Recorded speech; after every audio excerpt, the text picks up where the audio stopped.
Welcome to this session on professionalism in TVET. In this particular session, we are going to examine the principles of professionalism. In our previous session, we were able to look at the basic concepts that are used in professionalism, and we also looked at the attributes of a professional. So let us look at the outcomes for this particular session.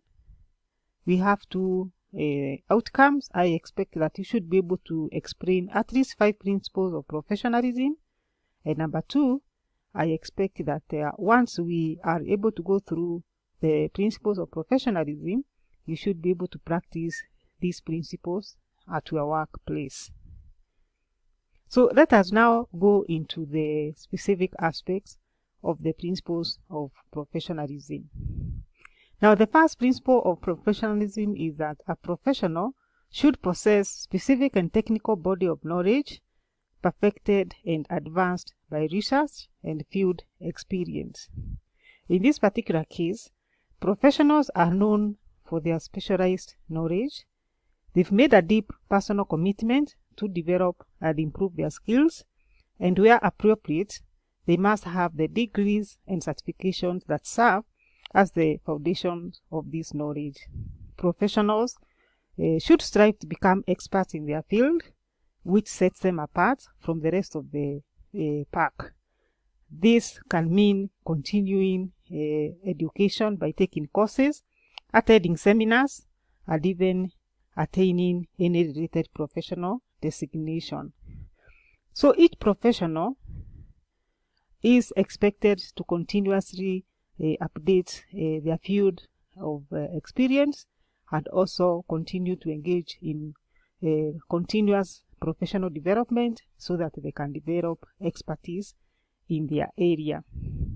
Number 2, principle of professionalism is that they are expected to adhere to the highest standards of professional conduct. In this case, each profession has its own code of conduct that its members are expected to adhere to. And as a member of a profession, it is expected that one should be able to meet the expectations in terms of the code of conduct that have been formulated for that particular profession. Now, failure to comply to these guidelines can have serious consequences, both for the individual trainer as well as the trainees that the trainer is entrusted in. So it is important to familiarize yourself with the professional code of conduct that are within that particular profession, and as a professional you should ensure that you undertake the responsibilities as per the code of conduct. So each profession has its own professional code that they have formulated for its members that they are expected to adhere to, and so the expectation is that professionals within that field should be able to adhere to that code of conduct. Number 3, principle of professionalism is that principals strive for impartiality and objectivity when dealing with their clients. What that means is that each professional that is in that particular field or whatever field, this particular principle provides that its members must ensure that they make professional judgment that is not compromised by bias, conflict of interest, or undue influence of others. And in that case, whenever they make decisions pertaining to their professional practice, this decision should be made on objective criteria rather than on the basis of being biased, prejudiced, or preferring to benefit one person over another for improper reasons. So in as far as dealing with the client is concerned, professionals are expected to become impartial, impersonal, and objective in how they handle their clients. That is as far as the impartiality and the objectivity when dealing with clients is concerned. Now, the other principle of professionalism is that they are supposed to communicate openly and honestly with their colleagues and clientele. The messages or the ideas that they communicate should be clearly spelled out. The words should be worded in such a way that the receiver understands the same thing with which the sender wants to convey. So there should be proper communication, which should be open, which should be respectful, and which should be sensitive to the client as well as the colleagues with whom this particular person who is in this particular profession is dealing with. So communication should be open, honest, and respectful. Another principle of professionalism is that professionals are expected to maintain confidentiality in their professional relationships. What this means is that a professional relationship between colleagues or between the people that are within that particular profession, it should be based on a set of established boundaries or limits that is deemed appropriate, governing ethical standards. The relationship should be one of mutual respect, trust, honesty, compromise, good communication, and communication that is within limits of anger control. And so there should be a good relationship between the individual and the way they basically relate with other people with whom he or she interacts with as he undertakes his professional practice. Another principle of professionalism is that a professional should fulfill commitments in a reliable, responsive, and efficient manner.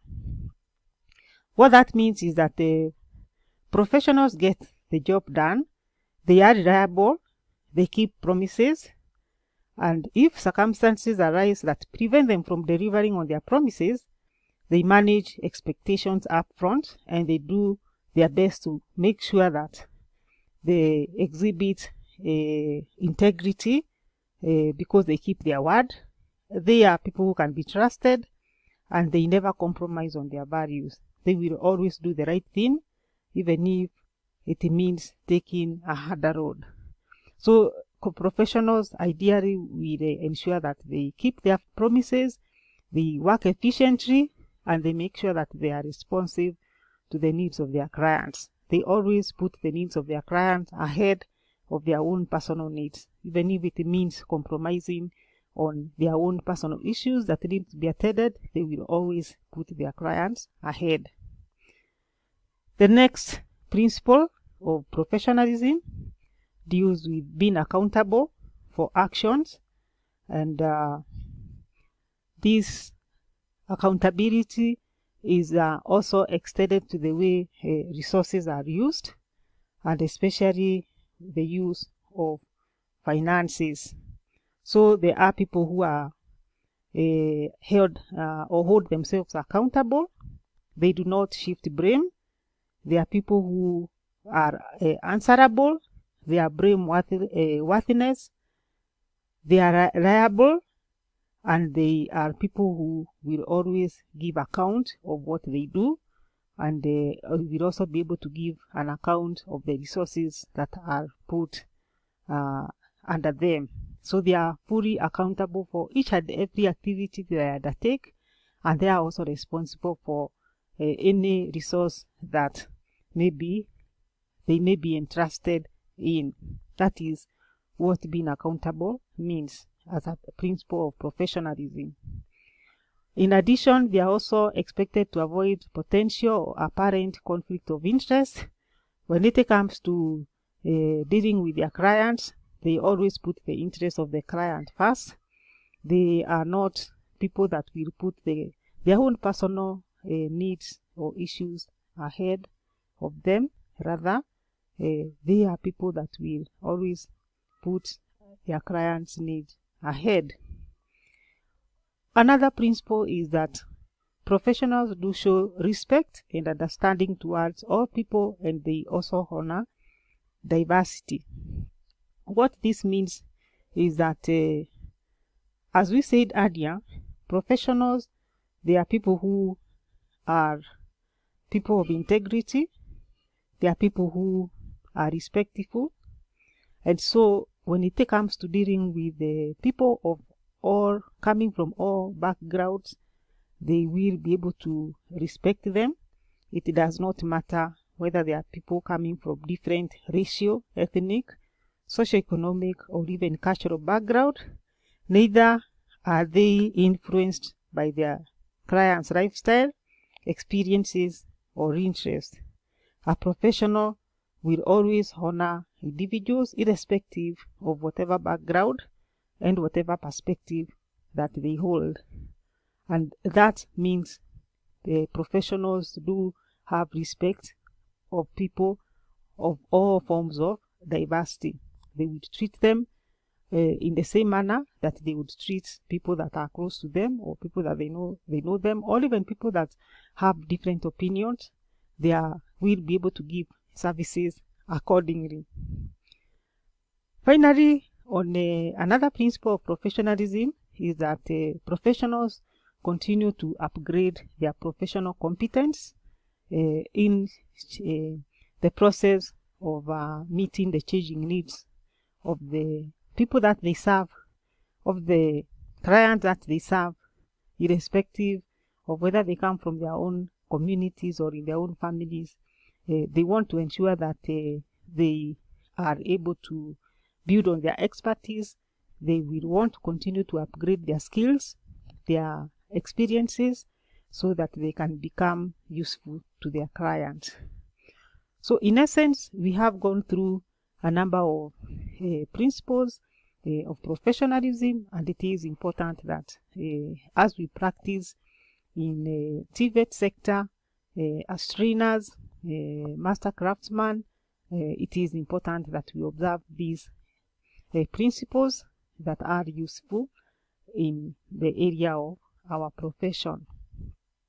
So as we conclude this particular session, we have looked at the principles that are reflected in a professional. We have been able to go through a number of principles dealing with the area of having the technical expertise that is required in the manner in which we conduct our professional conduct, in as far as practicing impartiality is concerned, the manner in which we communicate with our clients, the issue of confidentiality in our work, issues to do with being committed to what we do and in giving service, being accountable, and also on the area of continuously developing our professional expertise. And so at this particular moment, I want to challenge you to reflect on some of the areas that you're going to take action in as far as improving your professionalism is concerned. What areas do you think you need to improve on to be able to become, to be able to be termed as a prof? Is it in the area of technical expertise? Could it be in the area of communication, areas to do with commitment to duty, or continuous professional development? I challenge you to identify these areas and come up with an action plan on how you intend to address the specific areas that you think you need to improve on. Thank you very much for listening.